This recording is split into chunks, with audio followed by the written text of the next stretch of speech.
And now, without further ado, it's my honor to introduce our next speaker. It's a man who spent a lifetime working with the Irish, first to build skyscrapers and golf courses, and now trade deals and diplomatic ties.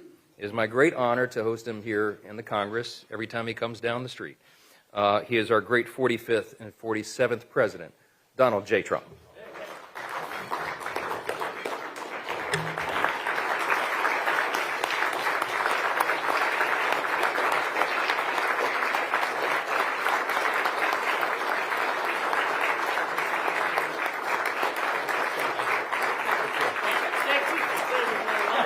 Oh, it is. That's great. Well, thank you very much, everybody. What an honor this is. Yeah, it's 6 times. Can you believe it? Moving along. Well, we like it. You're a healthy guy. Between you and you, you've done very well medically, I can tell you. But there's a lot of truth. It's too long a story to tell, but these 2 guys are very special. I want to thank our great speaker. He's a great speaker, actually. He's a great speaker. Because when you think of everything that we've passed, with a sometimes majority of 1, when we get back to 2, 3, and 4, Mike, we think we have it really made. We lost a couple, and we had a couple of people. They're in heaven now. They're looking, and that didn't help us with the vote, but we're doing all right, and you're getting things done like really nobody. I think there's never been anything like it. So I just want to thank you. You're doing a fantastic job. And I want to thank that beautiful, you're not allowed to say that about women anymore, but I say it anyway. Usually it's the end of your career. You're not allowed to use the word beauty in any form to introduce a woman, but she happens to be beautiful. Kelly, thank you very much. All Irish. I'm in deep trouble. I'm in deep trouble. There'll be headlines when I get out of this room, but I'll stick with it. But and then your family is so incredible too. So thank you very much. And to every friend of Ireland in this room today, I just want to wish you a very happy St. Patrick's Day, special day. It's a very great day. And to Taoiseach, you are a man that I've gotten to know, and you mean business. And he can tell a story like nobody can tell a story. And then he said, how did you speak for almost 2 hours? A couple of weeks ago, I'd called State of the Union. I said, you could do it very easily. I guarantee you that. He could do it. But we've had a really great relationship. And Mary, thank you very much. Terrific. Thank you very much to be with you both. I hope you enjoy your stay. Also with us is House Majority Leader Steve Scalise. Steve, great job. Deputy First Minister of Northern Ireland, and they get along so well. I saw that. You get along very well together. That's the way it's supposed to be, huh? I don't know if I should be promoting merger. I love mergers, but I didn't know. We're going to get in a little trouble. We're going to get in more trouble with that than the beauty. But Emma Little Pengali, thank you very much, Emma. Thank you very much. And the ambassador from the Republic of Ireland, Geraldine Byrne-Nason. Geraldine. Thank you, Geraldine. Thank you very much. Ambassador from the United Kingdom, Christian Turner. Christian, thank you. Thank you. Thank you, Christian. Thank you very much. And the U.S. Ambassador to Ireland, a great golfer. This guy can play golf. He can play golf. Walshy, right? Can't you, huh? But Trump's not bad. No. He's a great player, and he's having a lot of fun over there. What is that for a guy who loves golf? Is that the best location? Can you imagine? Ambassador to Ireland? That's got to be the greatest job in the world. Anyway, have a good time. Have a good time. You're doing a good job. As many of you know, this year we're celebrating something that is very special, the glorious 250th anniversary of America's founding. That's a big deal, and I'm very happy to be here. I wasn't supposed to be president right now. I was supposed to be maybe in Ireland taking it easy, or someplace taking it easy. But I'm president now, and I got the Olympics, I have the World Cup, and I have the 250th year. And we all have it together. And I just do want to say that the war is proceeding very, very strongly. We're doing very, very well. Iran, knocking the hell out of them, and you have to do that. We can't let them have a nuclear weapon. They were 2 weeks away, in my opinion, 2 weeks away from having a nuclear weapon. If those beautiful, magnificent machines, those B-2 bombers, if they didn't do their job 7 or 8 months ago, they would have had a nuclear weapon, and there would have been no talking to them, no talking at all. They would have used it very gladly, very happily, and you sort of see that by the fact that they were sending missiles, ballistic missiles, powerful missiles, to all of their neighbors, and for the most part, they were supposed to be somewhat friendly with their neighbors. They were going to blow the hell out of them, and that was going to be the Middle East, between Israel, the Middle East, and Europe would have been there, and we would have been there. There would have been no stopping, and we did a good job, and a lot of people appreciated it. A lot of presidents know they should have done it. It was 47 years of terror. Every time you see somebody with no legs, no arms, a face that's been really so badly damaged, so badly hurt, lives destroyed, 95% chance it came right out of Iran. They loved that bomb. They loved that bomb. And the father of that was, as you know, Soleimani, General Soleimani. And we got rid of him in my first term. And if we didn't get rid of him, I think it might have been a different story, because he was a bad guy, but he was a brilliant guy if you like to fight dirty. And he fought as dirty as you can. So we've done something that a lot of people said that other people should have done long before I got here. But it's my honor to do it, and we've had a very big day today. We knocked out things that nobody thought were possible to knock out. Today was a very big day already. As part of this great celebration, we also honor 250 years of cherished Irish-American friendship and 250 years of fierce, proud, tenacious Irish-American heritage. These are incredible people. Oh, I know so many Irish. They're difficult, though, you know. They're very difficult. And they're great politicians. You know, I was just told, right, that 23 American presidents have some Irish blood in them, right? Some a little bit, and some a lot, right? That's a pretty big number. I don't think and nobody else competes with that. But out of the 56 signers of our Declaration of Independence, 11 were patriots with roots in Ireland. Back in July 4th, 1776, it was a son of Ireland who actually printed that sacred document for the first time. Who knew that? And it was also an Irishman who first read its immortal words to the American public, proclaiming aloud that we are all made free and equal by the hand of our Creator and endowed by God with rights to life, liberty, and the pursuit of happiness. That came out of the blood of Ireland. The Irish did not come to America. They helped found America, the fact is, and they helped build America. And these are incredible people. I know them well. And with a little bit of Irish luck, they helped make America into the most exceptional nation the world has ever seen. And we're doing better. We had to do a little excursion, if you don't mind. A little excursion to take care of nuclear weaponry in the hands of maniacs. But other than that, in a couple of weeks, and won't be much longer, it's moving along fast. We're way ahead of schedule. Did you know that, Mr. Speaker? I'm trying to save a lot of money by being ahead of schedule. We're way ahead of schedule. Nobody would have thought, a great war historian told me today, nobody would have thought you could do that much damage in that little time, 2 weeks. But we're way ahead. But we had prior to that, and really, I guess you could say after that, but prior to that, and it'll bounce back so fast, the oil prices will drop like a rock, and the economy is so powerful, so strong. And we hit 50,000 on the Dow. Think of that, 50,000.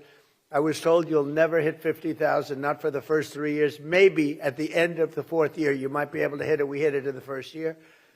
And we then hit 7,000 on the S&P, and that was even more of a long shot, Steve. That was a chance that they said you couldn't do that. That was harder than 50 on the Dow. 7,000 on the S&P. We hit that before the end of the first year. And all of those things. And then I said to myself, well, we're doing great. We're doing great. I went to Susie, my beautiful Susie Wiles. There's nobody like Susie. I went to Susie. Right? And everybody's with her, and she's a great woman, really. She's a great woman. But I went to Susie. I always go to Susie. I said, Susie, do you mind if I take a little excursion here? Do you mind if I, we're hitting all these records, right? More people are working in the United States today than ever before. I could name this. I don't want to bore you because this is all about Ireland. This is all about, but you're a big part of it because you're a big part of this country. But I said, do you mind if I take a little excursion, my chief of staff? Because I want to do this. I have Marco here. We have a lot of our great people. JD is here.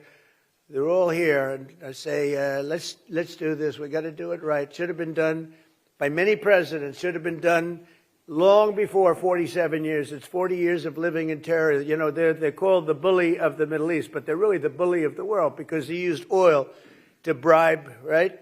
They used oil to bribe and to gain power. I don't know what they gained. What did they gain? What the hell? How are they doing? Not so good. They're all gone now. Every one of them, they're all gone. We don't even know who to... Our biggest problem, we don't know who to deal with.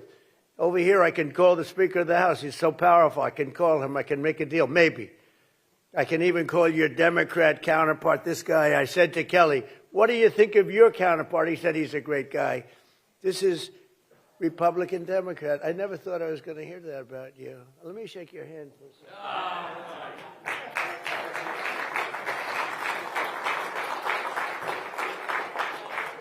When Kelly tells me that, I said, that's the way it used to be. That's the way, not so long ago. And maybe someday that's the way it'll be again. It's really great. But I said, do you mind if I take a little excursion? Because we have to do something. And it'll be a short-term excursion, but we have all these great things going, and we had we could have gone up. It was only going in one direction. But I think now it's going to go much higher than it would have gone had we not taken this little journey. And so I appreciate all of the people that have worked with us. That was not an easy decision to make. We have a country that was hotter than any country anywhere in the world and doing great in every way. And I say, we have to put out this cancer. It's a cancer. We had to take that operation, and we did, and it was very successful. And it continues. Frankly, as somebody said, they could leave today, and it would take 10 years to rebuild the damage that's been done. But I think we have to make it a little bit more permanent because no other president has to go through this, and we shouldn't have any other president having to go through this kind of a thing. And if they didn't want to do it, if for some reason they didn't want to do it, we'd have the same problem. We don't ever want to have that problem again, not with lunatics. We can't have lunatics controlling nuclear weaponry. So I just want to thank everybody. Let's get back to Ireland. Do you mind? Ireland, we don't mind. Ireland is a nice place. I love Ireland. In fact, we're going to have the Irish Open at a property that happens to be owned by yours truly, but I have nothing to do with it. I own it, but I don't even like to talk to my son. He says, Dad, we're doing great with the I'm allowed to run it, but I don't choose to. Dad, we're doing great. Eric calls up. He's doing a good job. Do you like Eric? I think so, right? Who doesn't like Eric? But he calls up, Dad, we're doing a great job in Ireland. What's going on? Well, we're doing this and that. Tell me. I said, don't tell me about it. I don't want to know about it. I don't want to know about it. Of course, if we were treated badly, I'd let him know very quickly. But I think you are very proud of what's been done over there by the Trump organization, right? It's one of the greatest places, one of the greatest golf courses in the world, and it's an honor to hold the Irish Open there. It's coming up very shortly, and it's a great honor. Thank you, and say hello to Rory McIlroy and all of those great players because they are truly great talents, and they're wonderful people, friends of mine. But over the centuries, 130 members of the House and Senate have been born in Ireland and been elected to work in these great halls. Think of it. That's a lot. Our national anthem itself was signed by the sight of the Star-Spangled Banner waving over the fort named for the son of Ireland, Fort McHenry, when Americans ventured west on the Oregon Trail. They were guarded by troops stationed at Fort Riley, named for the Irish-American warrior who President Grant called the finest specimen of physical manhood I've ever looked upon. We didn't know that about President Grant. I think we just learned something. But I could say that about your sons, okay? Kelly, I could say that about your sons. One's a boxing champion. They're like champions. Who would think from this one? It's got to be from them. Well, I didn't know about your Italian roots either. I thought he was a super wasp. You know, to me, Mike was always a wasp. Now I learned that this is serious Italian stuff, right? Well, that'll be good for you, I think. You know, his image has changed a hell of a lot very quick. He's great. Even today, when Americans visit Gettysburg, they find a Celtic cross honoring the soldiers of the famed Irish Brigade and defended our Union in its pivotal hour, most pivotal hour, and they were there. And it said that more than 50% of all congressional medals of honor are awarded. Think of that. 50% went to people who had parents, one or the other, Irish American. That's a lot. We're going to have to that's because we have so many Irish politicians. That's how that works. But we can't let that. We got to make some changes in that. That's too many. Don't you think, Kelly? I think. But from 1776 to today, our country has stood strong and free, in no small part due to the spirit of the warriors. You really are warriors. You're incredible. And the Fighting Irish, you know, Notre Dame, the Fighting Irish is a reason for it. I don't know how many Irish people are playing on the team, though. How many Irish people do we have on the team? I'm not sure we have so many. Well, you got him. You have Kelly. Kelly's a warrior, let me tell you. As the Taoiseach has said, and the President reminds us today, the United States and Ireland continue to build upon the age-old bond together. We are strengthening the ties of culture. We have a tremendous deficit, by the way, I want to tell you right now. I looked at the numbers. You guys are much better business people than our past politicians. We have to talk about that deficit. Are we allowed to talk about that today? It's a substantial deficit. Okay, tomorrow. Okay, Walt said tomorrow. And cooperation that really does stretch back many, many generations. Under our leadership, as we speak, Irish companies are investing more than $6 billion into the United States, including $45 million in Pennsylvania, $70 million in Colorado, and over $100 million in New Mexico and Ohio. And I'm hopeful that we'll soon reach a deal to let American liquefied natural gas, and that'll bring down your deficits a lot. So I think you have to make this deal with us. Got to do something. But these companies are going to be fueling your homes and factories and all of the other things. We have a lot of energy in this country. We have more than anybody. We have the most energy of any country in the world by far. So we want to sell a little of that to you. And the deficit will come down, down, down, and everybody's going to be happy. So you got to buy a lot of our stuff. But in this small and beautiful, it's a beautiful room. I love this room. It's been a very warm room. I've had a good time. I have so many friends and so many relationships that I've gotten from this room, mostly from this event. But on this St. Patrick's Day, as we press ahead toward the opportunities that await, let us remember the beautiful words of St. Patrick himself. May the power of God preserve us. May the wisdom of God instruct us. May the hand of God protect us. May the way of God direct us. May the shield of God defend us. And may the host of God guard us. That's beautiful. Thank you. And today we add, may God bless the people of Ireland, and may God bless the United States of America. And it's great to be with you. Thank you very much, everybody. Thank you. Thank you. Thank you very much. I'm happy for you. Thank you, Martin. Good to see you. Thank you, everybody.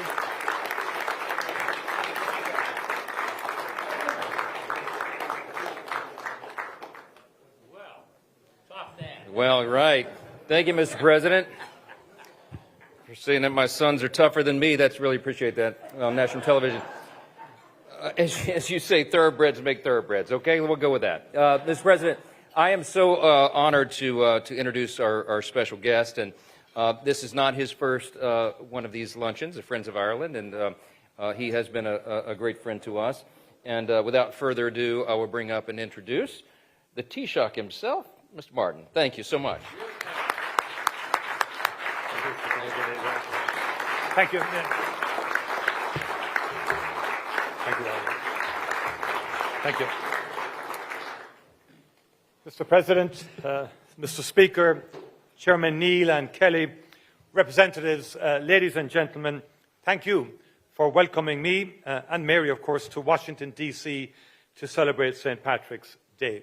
I'm delighted that I'm here today with, of course, the Deputy First Minister from Northern Ireland, Emma Little-Pengelly, and, of course, the Secretary of State for Northern Ireland, Hilary Benn, who is also with us. Mr. Speaker, I greatly appreciate your kind words and for hosting this lunch.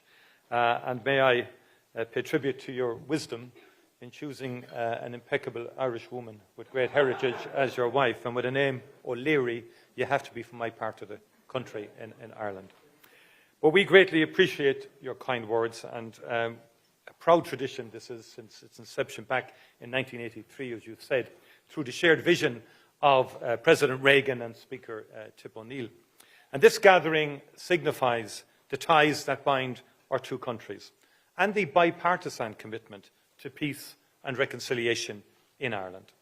Almost 250 years ago, this country embarked on a great democratic experiment, one driven by the idea that we all share natural rights to life, to liberty, and to the pursuit of happiness. Those values were eloquently expressed in the Declaration of Independence, signed by three men born on the island of Ireland, and many others of Irish descent, and first printed by Irishman John Dunlap. Since the founding of the United States, Irish people have been at the beating heart of American democracy and civic life. As politicians, faith leaders, police officers, firefighters, nurses, community leaders, and construction workers, Irish people helped to build the American dream with tenacity and with courage. As all of us in this room know, courage comes in many forms. Mr. Speaker, today I am reminded of Margaret O'Hehry, a woman born into deep poverty in County Leitrim in 1813, who found a better future in your own state of Louisiana. Through hard work and determination, Margaret overcame tragedy to set up a number of businesses. First a small dairy, and then a bakery, which grew to employ 40 people. She was renowned for her business acumen, her deep faith, and her charity. The orphanages she helped to build across New Orleans remain as her legacy. Margaret's grit and determination, her hard work, entrepreneurship, and innovation, and her dedication to giving back to her community embodies the best of what it is to be Irish here in the United States and at home in Ireland. Margaret O'Hehry was an entrepreneur to her bones, but she would marvel at the economic relationship that exists today between Ireland and the United States. Every day across this great United States, more than 200,000 Americans go to work each morning in nearly 800 Irish-owned companies, operating in every sector, in every state, and Ireland is the fifth largest foreign investor in the US. From little acorns, mighty oaks grow. Mr. President, Mr. Speaker, on my journey to Washington this year, I stopped by Philadelphia, the birthplace of the American Revolution and the home of your remarkable Declaration of Independence. Viewing the exhibition at the Museum of the American Revolution, I was struck by how those who signed the Declaration knew that the profound and serious step they were taking would change not just this part of the world, but the course of human history. Nothing would ever be the same again.